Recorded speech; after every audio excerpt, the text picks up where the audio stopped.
No más censura. No más censura. No más censura. No más censura. No más censura. We are the resistance.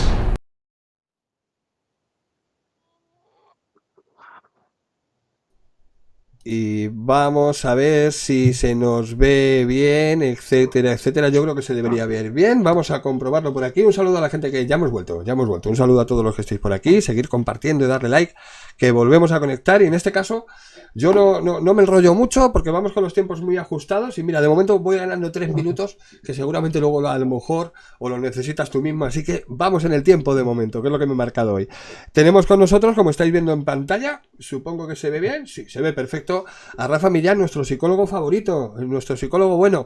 Rafa Millán, buenas noches. Bueno, psicólogo, escritor y un montón de cosas y bellísima persona, sobre todo, y vaya por delante. Rafa, muchísimas gracias por colaborar con nosotros esta tarde, aunque has estado en algunas ya, en persona nos hemos visto en alguna ocasión, y es un honor contar contigo. Así que yo me voy a quedar aquí calladito para escucharte atentamente, y tienes aquí a casi 600 personas escuchándote, así que todo tuyo, Rafa.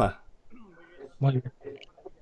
Muy bien, Nostra, gracias, qué maravilla. Además, yo te conozco en persona, sin la máscara, ¿no? Ya que te vas hoy a desenmascarar, y además en el 3D, ¿no? Que es lo difícil, te conozco fuera del Matrix. Yo quería hablar precisamente de esto, ¿no? De, como te decía en el mensaje y comentabas antes, de cómo, desde una perspectiva psicológica, que sería mi campo y mi tema, porque no me atrevo mucho hoy, que hay gente que sabe mucho más que yo, a meterme en temas de más bien sociológicos o epidemiológicos o históricos, sobre cómo se nos construye esa realidad en la que creemos vivir. Podríamos aquí parafrasear, ¿no? Empezar con esta frase así que me encanta, de que todos conocéis, ¿no? Cuán profunda o cuán grande puede llegar a ser la madriguera del conejo, ¿no? De esto voy a hablar. Entonces, tú ya sabes que yo estudié psicología y filosofía, así que me vais a permitir empezar dando una especie de rodeo filosófico, porque hay un punto en común, y yo creo que esto será esencial, en prácticamente todos los sistemas filosóficos, psicológicos y yo diría que incluso espirituales de la humanidad. Y es algo que además es aparentemente contradictorio y paradójico, y es normal, ¿no? Porque toda la realidad tiene como una cualidad un poco, digamos así, paradójica o ambivalente, y sería precisamente eso, que lo real no es realmente real, ¿no? Esa es la curiosa paradoja a la que apuntan la gran mayoría de tradiciones y de filosofías. Y esto es esencial porque yo me he querido tomar también muy en serio el título que nos ponías, de la oscuridad a la luz. Entonces me planteo también desde aquí, que luego espero que todo encaje, qué es la luz y qué es la oscuridad. La luz sería el lugar en el que podemos ver y donde hay claridad, ¿no? Y la oscuridad sería lo contrario, todo confusión y tinieblas. Entonces la luz sería intentar acercarnos a qué es eso real, y la oscuridad sería lo contrario, ¿no? Por eso siempre se suele hablar, como ha dicho el ponente anterior, nuestra realidad está compuesta, esto es adelantar un poquito lo que voy a decir más adelante, pero para hilarlo, porque en muchos sentidos casi me ha pisado un poco lo que quería decir, lo cual es fantástico, que vamos en la misma línea. En cierto sentido, la realidad se construye desde nuestro mundo imaginario, ¿no? Desde el juego y el flujo de imágenes que hemos introyectado desde el mundo exterior. Por eso es muy importante, como él decía, elegir muy bien cuáles son nuestras fuentes de información, porque lo que nos informa es lo que nos forma también, lo que forma nuestro mundo mental y nuestro mundo imaginal. Imaginal viene de imagen, de donde viene imago, y es la misma raíz de magia, porque de alguna manera el que controla la imagen es el que hace el truco del ilusionista, es el que controla la madriguera del conejo, es el que construye el Matrix, es el que hace la magia. Entonces tenemos que localizar quiénes son estos magos o cuáles son las armas y los poderes, los hechizos que tienen estos magos que nos ponen delante ese mundo en cierta manera ilusorio que tomamos como si fuera real. Entonces podríamos hablar desde aquí de que hay como dos tipos de magos o dos tipos de imágenes. Habría una magia blanca y una magia negra. Lógicamente la magia negra es la que tiene que ver con un intento consciente e intencional de manipulación. La magia blanca no. Alguien puede estar, yo que es el ámbito que mejor conozco, psiquiatría y psicología, pues la mayoría de los psiquiatras y psicólogos que yo conozco en realidad, como individuos, como personas, son bien intencionados y están intentando hacer el mayor bien posible desde sus atalayas, desde sus imaginarios, desde su escafandra, desde su mundo y desde su visión y su perspectiva. Pero a veces queriendo hacer ese bien, pues hacen algo que no es tan bien, pero no lo hacen de una manera, digamos, intencionada. Están haciendo magia blanca, podríamos decir, si me permitís la metáfora. No son magos negros, no están buscando de manera intencionada una manipulación para estrechar la visión de, digamos, de un grupo o de una persona. Entonces, decía antes que la mayoría de las teorías filosóficas parten de esta idea, ¿no? De que lo real no es realmente real, o que para acceder a lo real hay que hacer un proceso. De hecho, aquí podríamos hacer una primera distinción. Voy a ir un poquito rápido y luego ya en el diálogo aclaramos algunas cosas. Aquí se podría hacer una primera distinción porque por un lado está la experiencia fenoménica, ¿no? Lo que yo recibo inmediatamente a mi conciencia, pues las formas, sensaciones y colores, y por otro lado, que es lo más interesante, está la idea que yo tengo de qué es la realidad, que de alguna manera, según lo grande y compleja que sea esa idea, así será el tamaño de mi cárcel o los límites de mi mundo. Yo puedo creer, por ejemplo, que hay un campo de fuerza en la puerta de mi despacho que me impide salir de él. Da un poco igual, si yo realmente lo creo, da un poco igual que ese campo exista o no exista, porque para mí tendrá consecuencias reales si forma parte de mi imaginario. De tal manera que es muy importante hacer una reflexión sobre cómo es nuestra visión del mundo, cómo es nuestro imaginario y de dónde lo hemos construido. No es lo mismo alguien, yo qué sé, pues que tenga una cosmovisión materialista, vulgar, y piense pues que la realidad está compuesta mecánicamente de unas pelotitas que se llaman átomos que interactúan de una manera ciega y sin conciencia, y de eso sale por puro azar toda la complejidad del mundo. No es lo mismo vivir en ese mundo que vivir en alguien que piense que existe, por ejemplo, pues un principio unificante que podemos llamar Dios, en una realidad que funciona como en niveles y que hay una parte espiritual y una parte material. Viviría en una cosmovisión totalmente diferente, ¿no? Entonces es muy importante hacer esto. Y ya que hablo de filosofía, pues el primer filósofo en donde esto se ve claro sería Platón, en toda esta línea del platonismo en que se habla de ese mundo de las ideas y del mundo de las cosas, ¿no? Como bien recordáis, de hecho se le suele poner como ejemplo, aunque para mí no es tal, del filósofo dualista por antonomasia, ¿no? Del dualista, porque hay dos cosas, dos realidades, el mundo de las cosas y el mundo de las ideas, aunque en realidad no es tal, porque Platón está siempre hablando de la unidad.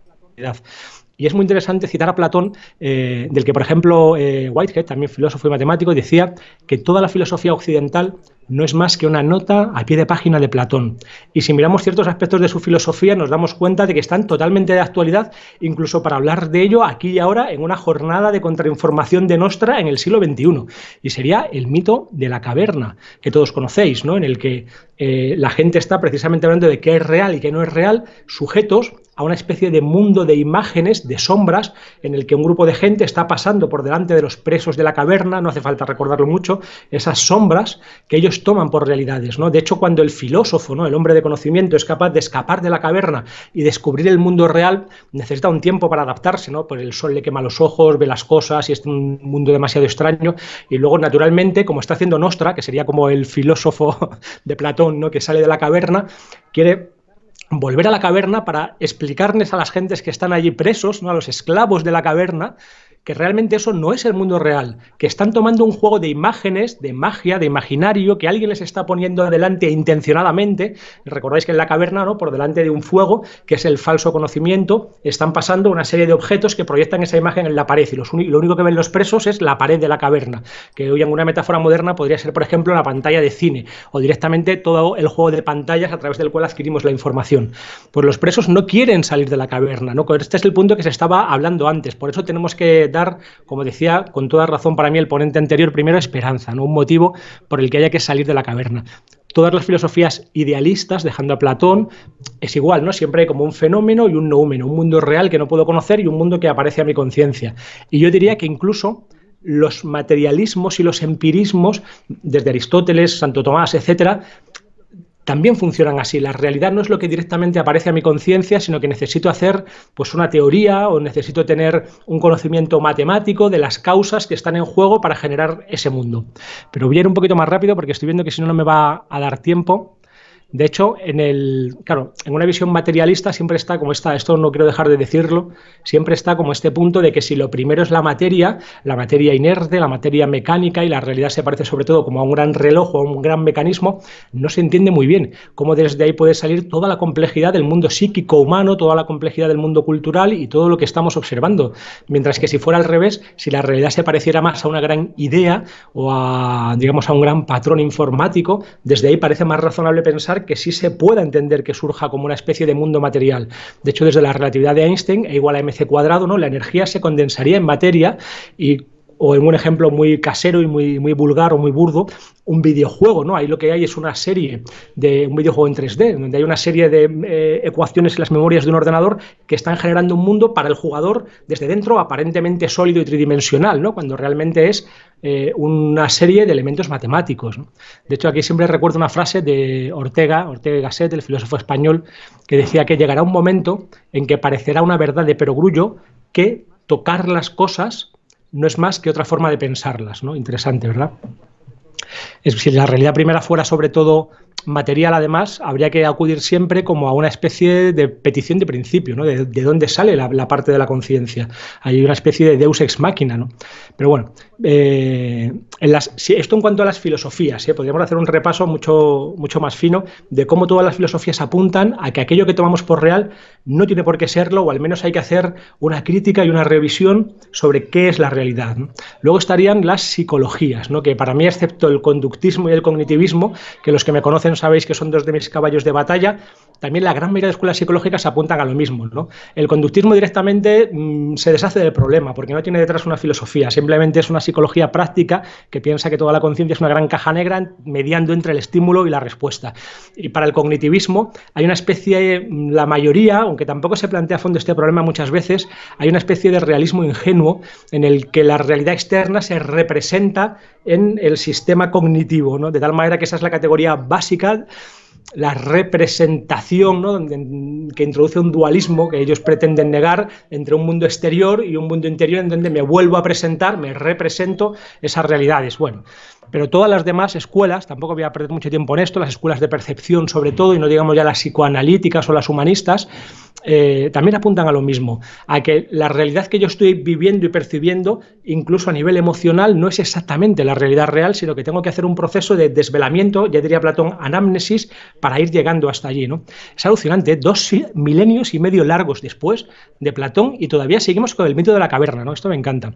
Las tradiciones espirituales, no digamos, ¿no? Para prácticamente todas ellas, la realidad material que se nos presenta es una especie de sueño o de ilusión o de mentira, ¿no? Tenemos el velo de Isis del templo de Sais, el maya hindú, que es muy interesante que la palabra ma viene de cantidad, ¿no? Es una de sus etimologías, sería medida, ¿no? Como en el reino de la cantidad de René Guénon, por ejemplo. El samsara budista, el dunya para el sufismo, todos tienen esa cualidad, ¿no? De que es algo falso o algo ilusorio. En el lenguaje que estamos hablando podríamos decir que son oscuridad, ¿no? Y lo que estamos buscando sería la luz que hay detrás de esa oscuridad, ¿no? Y esa oscuridad sería oscura porque, como decíamos al principio, es un juego de ilusionismo. Estamos hechizados, embrujados, hipnotizados por un grupo o una serie de imágenes, ¿no? Como en una metáfora más moderna, de la caverna de Platón sería como un Matrix, que tiene como un montón de niveles y vamos a intentar distinguir cuáles de esos niveles son magia blanca, como decíamos antes, es casi una broma, lo de magia blanca, y cuáles son magia negra, y esto no es una broma. Es decir, en cuáles estamos siendo intencionadamente inducidos por grupos o personas a los que les interesa que tengamos una cierta visión de las cosas en vez de otra, ¿no?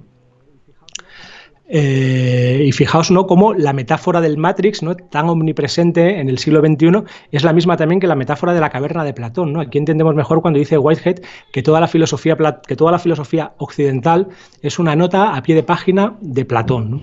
Entonces, para mí hay muchos niveles en esa ilusión. Vamos a señalar rápidamente algunos, no sé cómo vamos de hora, vale. Vamos a señalar rápidamente algunos de ellos y luego ya establecemos el diálogo. Sería algo parecido también a la película El Hoyo, que si no la habéis visto, la recomiendo, que está ahora en Netflix. Me imagino que la mayoría sí que la habréis visto, ¿no? Que hay así como una serie de niveles. Pues igual, vamos a entrar en el hoyo o en el Matrix o en la madriguera a ver un poco cuán falsa es esta realidad que tomamos por real, ¿no? Y esta paradoja de que lo real no es real, ¿no? Lo primero sería el nivel de nuestras percepciones y de nuestro lenguaje. Y esto es esencial, ¿no? Porque lo que llega a nosotros, la imagen última, el output final, digamos, que yo tengo en mi conciencia, sería una construcción que se ha formalizado muchas veces a muchos niveles, a través de los sentidos, a través de estructuras cerebrales concretas y a través de mi mundo lingüístico y de mi mundo afectivo y de mi mundo cosmovisional. Estos son los niveles que vamos a ver en la primera parte. Esto es magia blanca todavía. Entonces, por ejemplo, ¿cómo los sentidos generan el mundo, ¿no? Pues cualquiera de las experiencias sensoriales. La que para mí es más clara es el sonido. Ahí fuera no hay nada que suene, ¿no? El sonido es una construcción de mi cerebro. Realmente, cuando un objeto cae al suelo, por ejemplo, lo que hace es mover las partículas del aire, sea lo que sea una partícula, que si entramos ahí también eso no está nada claro, ¿no?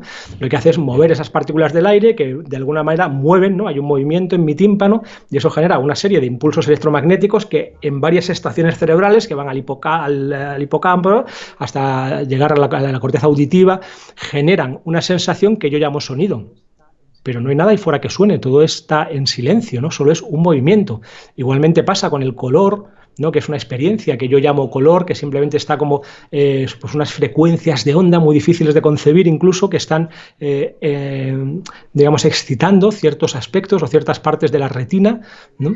Luego, la realidad no solamente a nivel sensorial es construida, también a nivel lingüístico.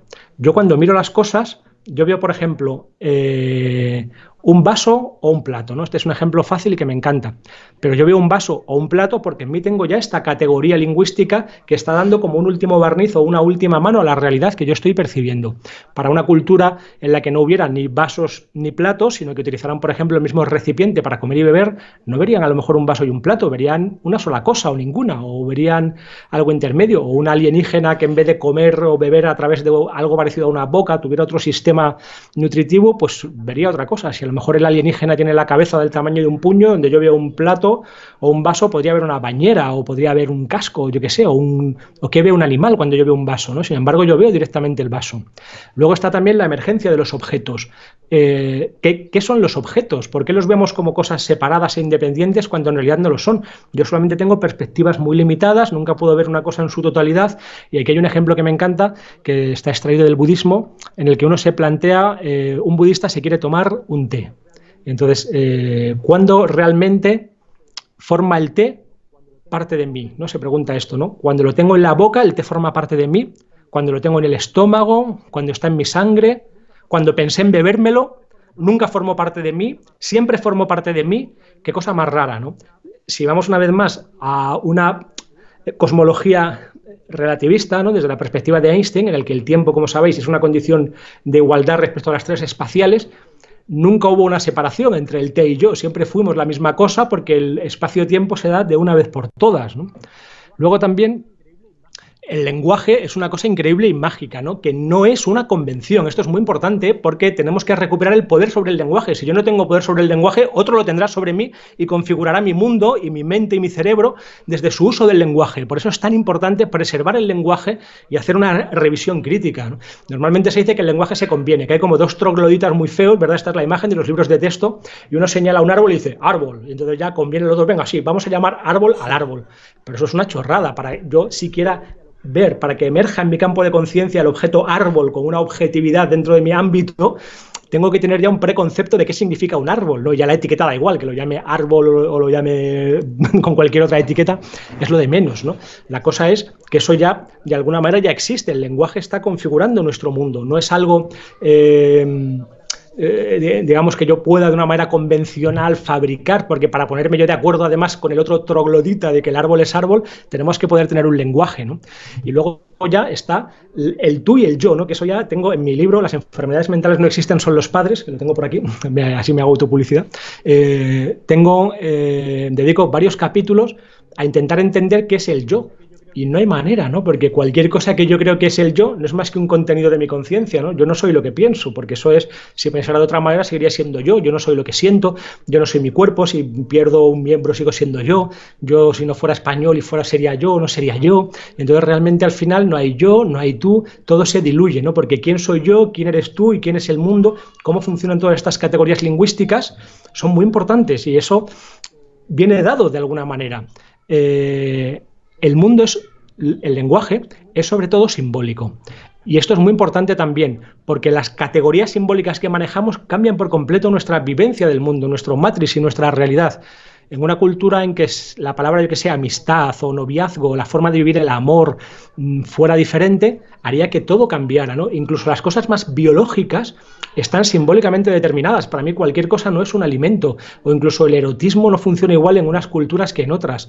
Y muchas veces cosas totalmente simbólicas como el honor están por encima incluso del instinto más biológico, que es la supervivencia, ¿no? Ahí está, por ejemplo, el harakiri, ¿no? Cuando la gente, yo qué sé, lo que para una cultura es algo terrible, en otra a lo mejor no significaría nada, pero alguien llega y se mata a sí mismo porque su hija ha tenido relaciones sexuales con otro. Y eso está al nivel de deshonor en una cierta cultura que me mato a mí mismo, ¿no? Lo simbólico está por encima y lo que en una cultura y en un juego determinado de símbolos, en un imaginario, en una cosmovisión, en un mundo de imágenes tiene sentido, en otra no la tiene. En otra cultura pasa eso y daría exactamente igual, ¿no? Fijaos qué diferencia, ¿no? Luego estaría el cerebro, ¿no? Aquí estamos hablando si os fijáis, pues primero estamos hablando de los sentidos, estamos hablando del lenguaje, estamos hablando ahora del cerebro. Realmente, claro, si funcionamos de otra manera, este es el tema que tengo más trabajado, pero como lo tengo también muy trabajado en el libro y hemos hablado de él en mi canal de YouTube, he hablado mucho de él, lo vamos a dejar para otro momento porque es evidente, ¿no? Que según cómo funciona nuestro cerebro y quién lo maneje, por ejemplo, a través de psicofármacos o a través de esa hipnosis de los medios o a través de ciertas drogas, pues entonces yo viviré la realidad de una manera o de otra, ¿no? Y ahí está toda la historia de la psiquiatría, que en cierta manera es el intento de controlar ese cerebro, ¿no? Y a veces se han hecho cosas tan salvajes y por cientos de miles como las lobotomías o como el electroshock. Ahora se hacen lobotomías químicas, ¿no? con los psicofármacos o los llamados psicofármacos. Aquí siempre recuerdo una frase del polémico Timothy Leary, ¿no? Cuando dice que la realidad no es más que, no, ¿cómo era esto? ¿No? La realidad consensuada no es más que una alucinación colectiva provocada por la carencia de LSD en el cerebro, ¿vale? Está bien. Luego está nuestra personalidad, nuestros escotomas, nuestros puntos ciegos, nuestro inconsciente. Esto es muy importante, porque según cómo seamos cada uno, vivimos en un mundo o vivimos en otro. Y en nuestra personalidad también incluye todo nuestro aprendizaje previo.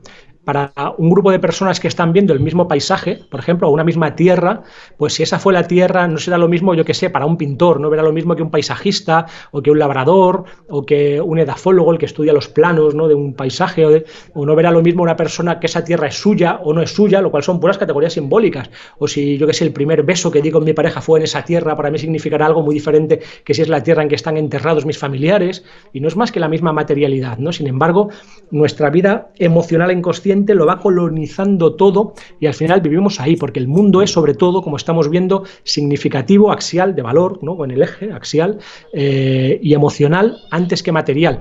Y si no nos damos cuenta de esto, nos lo van a manejar. Si creemos que el mundo es una pura materia y que hay una objetividad pura y que hay una positividad y que todo es como es y ya está y no puede ser de otra manera, si somos cientificistas y materialistas burdos, todos estos demás niveles que son los que de verdad componen nuestro mundo real, nos lo va a manejar alguien si no tomamos conciencia de esto, ¿no? Este es el punto. Estoy yendo súper rápido, no sé si a lo mejor me estoy pasando un poco, cosmovisiones. Para luego comentarte, sigue. Vale. Venga, voy a intentar ir muy al grano. Tranquilo, que me voy al grano, no pasa nada. Tranquilo. Venga, vale. Luego, un último nivel que sería, esto yo lo veo, el nivel emocional lo veo continuamente en terapia, ¿no? Porque cómo la gente quiere o no quiere ver ciertas cosas, ¿no? De sí mismo y de los demás. Y aquí es muy, muy importante hacer un análisis de conciencia desde una sinceridad muy radical con uno mismo, para entrar dentro y ver qué partes del mundo no quiero ver, ¿no? Es muy habitual aquí el fenómeno que hay que tener mucho cuidado porque en cuanto nos damos cuenta de que el mundo que nos venden no es el mundo real, enseguida, claro, eso nos pone muy nerviosos, como es normal, y entramos como en una especie de sensación de vacío, ¿no? De que hay que rellenarlo con algo y hay que tener mucho cuidado de no proyectar, es decir, de no hacerme ahora yo otro mundo a mi medida, basado pues en mis propios miedos, carencias y proyecciones psicológicas, que tampoco sea el mundo real. Pero como ya he dado un primer paso y, digamos, no me he creído el discurso oficial, ¿no? Y ahora ya me creo otro discurso, me parece que estoy en la posesión de la verdad, ¿no? Hay que tener mucho cuidado con esto, sobre todo cuando es una verdad en la que esto sería casi psicótico, ¿no? Cuando es una verdad en la que yo soy el gran protagonista o yo voy a cambiar el mundo o algo así, hay que tener cuidado, ¿eh? Lo cual quiere decir que no estemos llamados todos a la vez a cambiar el mundo heroicamente, ¿no? Que esa sería la manera también de salir como del Matrix o de la ficción, ¿no? De la caverna de Platón. Luego están las cosmovisiones, que sería como el horizonte último, ¿no? La clave de bóveda, la piedra final donde se coloca todo. ¿Cómo es la realidad para mí en su sentido último? Porque nosotros como seres humanos, antropológicamente hablando incluso, estamos desfondados por abajo, es decir, necesitamos una cultura que nos diga qué hacer con nuestros instintos, con nuestras emociones y a la vez estamos, digamos, cenitalmente indeterminados, desfondados por arriba, estamos abiertos por abajo y abiertos por arriba. No hay un sistema obvio de referentes últimos al que agarrarnos, por eso tenemos que hacer filosofías, religiones, tradiciones, también en la cultura está este elemento, mitos, sistemas mitológicos, porque no está claro qué es lo real, ¿no? Como estamos viendo. Tenemos que cerrarlo nosotros, nos damos el ser a nosotros mismos, ¿no? Y es muy importante ver qué hacemos aquí. Hasta ahora, así muy por encima, todo lo que hemos ido viendo sería lo que he llamado yo al principio magia blanca, ¿no? Esto es algo que forma parte de la naturaleza humana y no puede no ser así.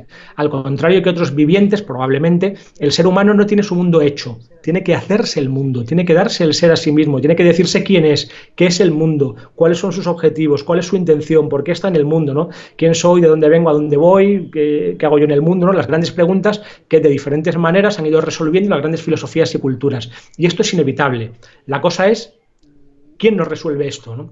Y algo más, que hoy en día sería clave darnos cuenta que desde los grandes medios del poder imaginario, ¿no? Desde los que manejan los flujos de imágenes que están constituyendo la realidad, nos están dando continuamente un mensaje de que la realidad es de una única manera, de que no se puede cambiar y de que las cosas son así y es puramente material, ¿no? De hecho, por eso ahora hay una idolatrización de la ciencia, ¿no? Con L mayúscula y C mayúscula, como si hubiera una única ciencia, que no es así, hay muchos métodos diferentes, válidos, y como si de esa ciencia se extrajera una única visión de las cosas, que eso ya no sería una labor científica, sino, como siempre decimos, filosófica, porque plantearme cuáles son las ciencias que yo tengo que tener en cuenta para tener una visión de conjunto y cómo encajarlas entre sí, no lo puede hacer ninguna ciencia, habría que hacerlo desde una metaciencia, ¿no? Mirándolo desde arriba, las diferentes ciencias y saberes y encajando, y sería ya una cuestión filosófica.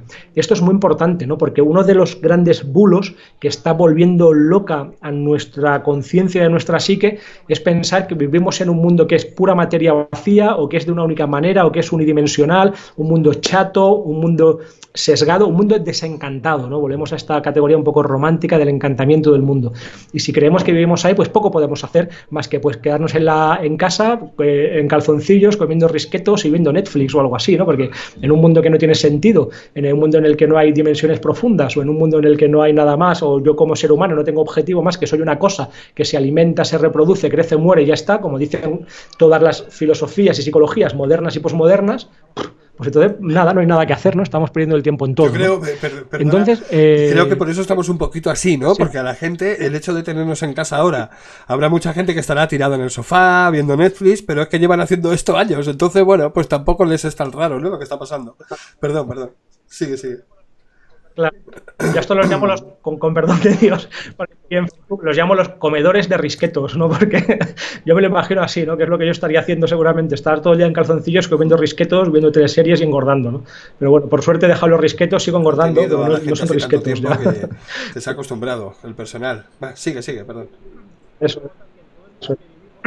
Luego también todo el mundo que vivimos o todo nuestro imaginario está constituido, claro, desde las familias, desde la sociedad y a muchos niveles desde las instituciones, ¿no? Y ahora vamos a entrar ya en la magia negra, porque es que resulta que hay gente, y esto todo el mundo lo sabe, no es algo secreto ni hay que estar en ninguna conspiración, ¿no? Es algo obvio, evidente, con luz y taquígrafos y a la vista de todos, que hay personas que se dedican específicamente a intentar configurar nuestro mundo interior, ¿no? A intentar que veamos las cosas de una manera y no de otra. Y entonces estas personas, de hecho en psicología esto se estudia, ¿no? Se estudian maneras, por ejemplo, con el marketing, ¿no? Sería una manera, ¿no? de manipular el deseo. Pero no solamente empresas de marketing y de publicidad, que para mí tendría que estar prohibida, la publicidad como hoy en día se ve, esta publicidad tan tóxica, ¿no? Psicológicamente hablando. También en los partidos políticos, en las grandes empresas, en los grandes grupos de poder de cualquier tipo, mundiales, europeos, nacionales, empresariales. Hay grupos, ¿no? que están dedicados a dar una cierta imagen que todo el mundo sabe que es falsa, ¿no? Pero ahí están, a darla además, como decía el ponente anterior, siempre asociadas a elementos muy burdos para ir directamente a lo inconsciente y a lo profundo sin pasar por el filtro de la conciencia, pues entonces todo está asociado con imágenes a lo mejor de sexualidad o así como de una aparente vida fácil, ¿no? Y lo que tienen en común todos, para mí, ¿no? Todos estos elementos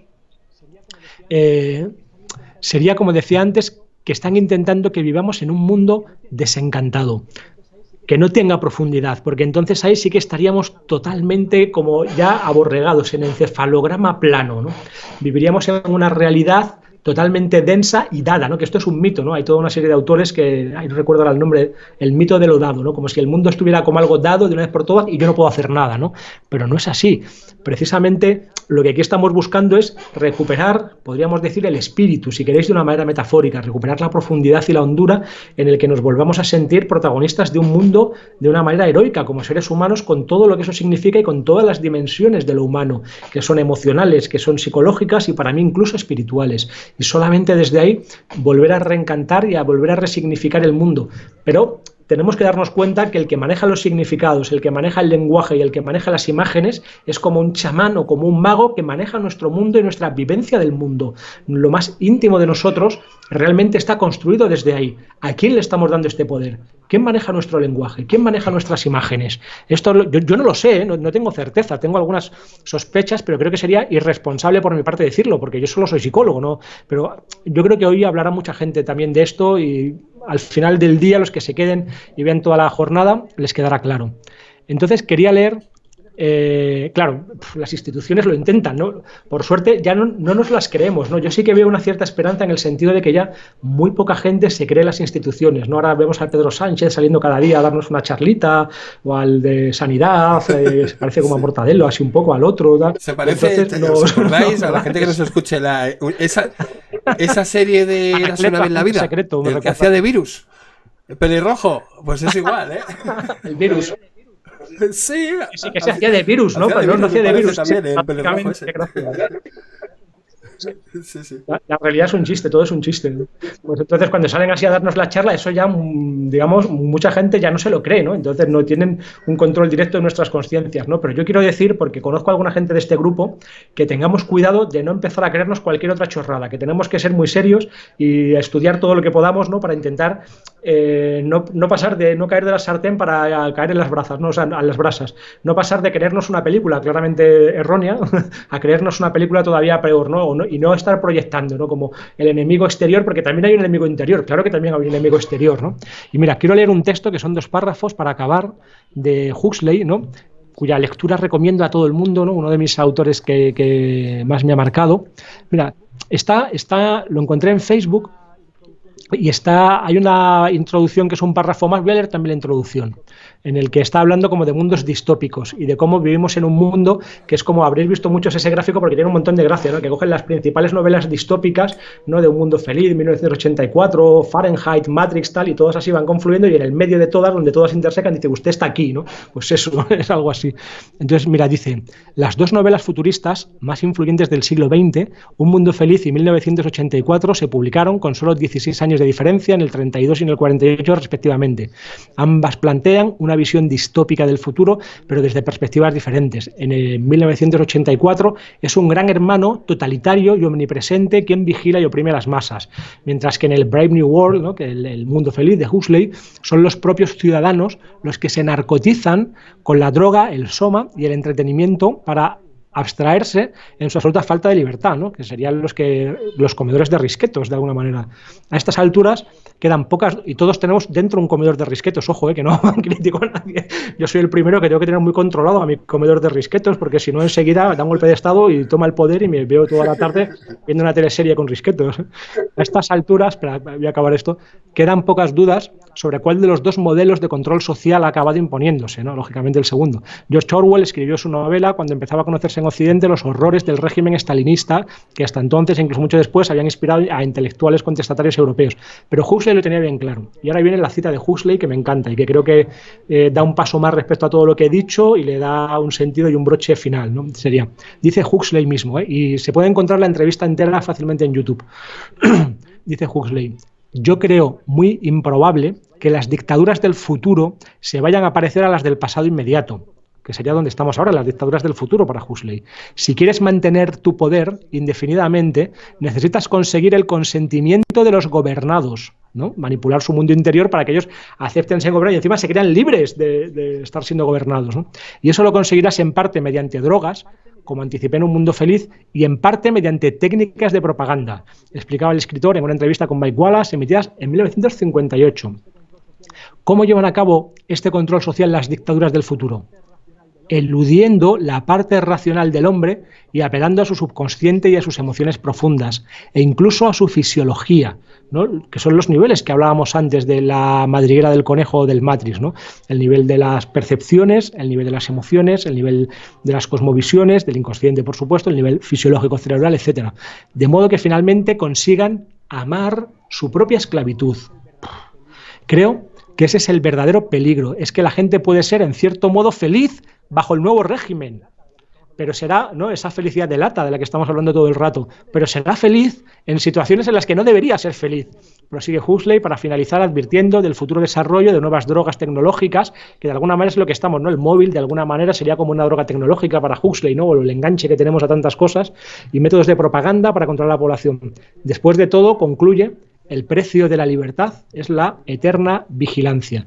Y yo añadiría que es la vigilancia también de uno mismo, ¿no? Tenemos que ver de qué fuentes nos estamos alimentando para construir nuestro mundo imaginario y sobre todo tener mucho cuidado con aquellos que nos dicen cómo es el mundo y con aquellos que están intentando cercenar dimensiones esenciales de la realidad para que vivamos en un mundo chato o en un mundo parcial. Porque para mí, como sabéis los que me seguís, la clave y la madre de todas las problemáticas es lo que yo he llamado la sinécdoque, tomar la parte por el todo e identificar un aspecto parcial de la realidad como la totalidad de lo real. Y el que hace eso, pues naturalmente va a ser manipulado de mil maneras, ¿no? Bueno, yo creo que aquí podríamos acabar y si quieres ya dialogamos un poquito, ¿no? Hasta el siguiente. Empiezo? Tengo aquí un montón de notas, pero te mencionaré un par de ellas en estos 10 minutos.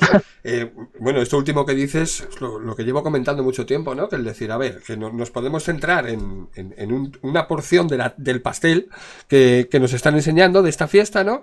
Y bueno, vale, pues te puedes centrar en ese pastel, que no, yo no digo que no exista, sí está ahí, pero es que hay una tarta mucho más grande y hay que mirar, sobre todo cómo está el mundo ahora mismo, ¿no? Bueno, hay gente que se centra en la economía y no sale de ahí, otros en cualquier temática que veamos, ¿no? Comentabas lo del tema del lenguaje y las lobotomías, ¿no? Creo que en estos momentos, y la gente pues a lo mejor ha salido, no sé si de una lobotomía se puede deshacer lo que se ha hecho ya con ella, pero en este caso, ¿cómo nos han lobotomizado el cerebro con los medios de comunicación, las televisiones, que es de lo que la gente a lo mejor se está dando cuenta ahora, ¿no? Del shock que está teniendo, de decir, ¿cómo? ¿Que me han estado mintiendo siempre? Sí, es así de triste, pero es así, ¿no? Y cómo están trastocando el lenguaje. Hago mención a un vídeo de Rafa Pal, que me acabo de enterar ahora, antes de empezar las jornadas, que le han cancelado o censurado su último vídeo, y en ese vídeo lo mencionaba, ¿no? Cómo están trastocando el lenguaje, diciendo cosas que son incoherentes. Si tú que eres psicólogo y eres terapeuta, conoces de enfermedades, a lo mejor conoces, ¿no? Y cuando dicen que ahora con este virus, ¿no?, que estamos viviendo, cuando se habla de enfermos asintomáticos, y dices, ¿cómo? Pero vamos a ver, para estar enfermo es porque tienes síntomas, ¿no? Si no tienes síntomas no puedes estar enfermo. Entonces, ¿cómo nos están lobotomizando ya para que la gente se piense que puede estar enferma aunque no tenga síntomas? Esto es ilógico, ¿no? Lo que nos están contando. ¿Me explota a mí solo el cerebro, sí, o a todos un poco? Bueno, para mí las llamadas enfermedades mentales, en su gran mayoría, porque pueden ser muchas cosas, como sostengo en mi libro, son sobre todo enfermedades del lenguaje, más que enfermedades del cerebro, que también lo puede ser, pero si es una enfermedad del cerebro, ya no sería una enfermedad mental, sino orgánica. Como yo puedo tener enfermo cualquier órgano, pues también puede enfermar el cerebro, que tiene pues terribles consecuencias, claro. Pero ya que estamos hablando de dónde viene la mala información, vamos a hablar de dónde viene la buena información también, ¿no? Porque así aprovecho y meto, con tu permiso, la cuñita de publicidad del canal de YouTube, ¿no? Que estamos aquí en el canal de Nostra, pero yo tengo uno con mi mujer, Mardía Herrero, que es mucho más interesante que yo, que se titula Psicología y Espiritualidad, ¿no? Entonces, el que lo tenga bien, si le ha interesado la charla y quiere profundizar en estos contenidos, puede buscar nuestro canal de YouTube a ver si también le interesa y le gusta. Psicología y Espiritualidad. Así ya me quedo tranquilo metiendo... Creo que hay un enlace en la descripción, si no está, luego lo pondré. Pero sí, sí, hombre. Vale. Pondremos el enlace del... Bueno, y una cosa que comentamos al principio, ¿no? Que me has comparado con el filósofo que sale de la cueva de Platón. Uy, me siento halagadísimo. Que tú me digas eso a mí, me siento halagadísimo. Ahora lo que siento, ¿no? Es como que hay muchos, no sé si filósofos o no filósofos, pero que están saliendo de la cueva de Platón, ¿no? Y hay muchísima gente que está volviendo a la cueva diciendo, oye, que esto es una mentira. Pero claro, ¿hasta qué punto... cuando nosotros también hemos estado viviendo en esa cueva de Platón, puede llegar realmente a diferenciar lo que puede ser una sombra proyectada o la realidad, ¿no? Cuando llevas toda una vida lobotomizado, vuelvo a hacer mención a la palabra de antes, ¿cómo distinguir, ¿no? Bueno, es una pregunta a lo mejor un poco difícil, ¿no? ¿Cómo llegar a distinguir? A ver, un momento, ¿esto forma parte de esta proyección o esto es realmente lo que estamos viviendo? Porque es curioso, y lo comentabas tú antes también, ¿no? Que cada uno ve una realidad. ¿Cómo es posible que con esto que está pasando ahora mismo haya una, ya no digo polarización, no sé cómo sería la palabra adecuada, pero ya no son dos bandos, ahora hay 17.000 millones de bandos, unos creen una cosa, otros creen otra, y no salen de esa porción de la tarta, ¿no? Como estábamos comentando antes, ¿no? ¿Cómo diferente? Claro. Por eso hay que tener tanto cuidado de no salir de una caverna a otra caverna. O sea, esto es lo que yo más quiero decir hoy, que me parece más útil que yo podría aportar para el público que yo imagino que debe estar viéndonos, es que aquí la mayoría de la gente ha visto algo fuera de la caverna o ha salido o sabe que existe algo fuera de la caverna, pero hay que tener cuidado de no ir a caer en otra caverna, ¿no? Y la única manera de saberlo realmente sería lo que dice Huxley, ¿no? No hay una fórmula y una receta fácil, ojalá la hubiera, sino estar eternamente vigilantes, ¿no? Y hacer siempre autocrítica respecto a nuestras creencias y el mundo en que vivimos para intentar irnos como abriendo cada vez más, ¿no? O ir poniendo en tela de juicio todos los prejuicios que creemos tener sobre la realidad, porque lo malo de un prejuicio es que uno no se da cuenta que es un prejuicio, cree que es la realidad. Entonces tenemos que ponernos en tela de juicio a nosotros mismos permanentemente sin dejar de hacer lucha, o sea, sin hacer un introspeccionismo pasivo, ¿no? Hay que estar activo y pasivo a la vez, ¿no? Estar en la lucha y a la vez en la lucha en el mundo, ¿no? Activamente y a la vez en una reflexión pasiva, no, ¿no? la historia, ¿no? Que tantas veces hemos visto que se cumple el ciclo y volvemos al mismo punto de partida, y aquí en España lo hemos vivido hace muchos años. Espero que eso no... Pues Rafa, no te entretengo más. Agradecerte en el alma tu colaboración, como siempre que te he llamado has estado ahí, la verdad es que te agradecer. Y a la gente que nos está escuchando, él es Rafa Millán, es psicólogo, filósofo, escritor y youtuber. Tiene un canal se llama Filosofía y Espiritualidad. Lo he dicho bien. Psicología y espiritualidad. Y lo más importante en mi currículum, que soy padre de 5 hijos. De hecho, cuando cuelgue contigo, me voy a llevar a 3 de ellos a dar un paseo. Te llevar a 3, unas ganas que no te llevar a 3 solamente. Sí. Madre mía, cómo está. No se van a quedar aquí. Bueno, pues Rafa, disfruta de tu paseo, mil gracias y estamos en contacto. Yo continúo haciendo llamadas y te vuelvo a llamar en breve.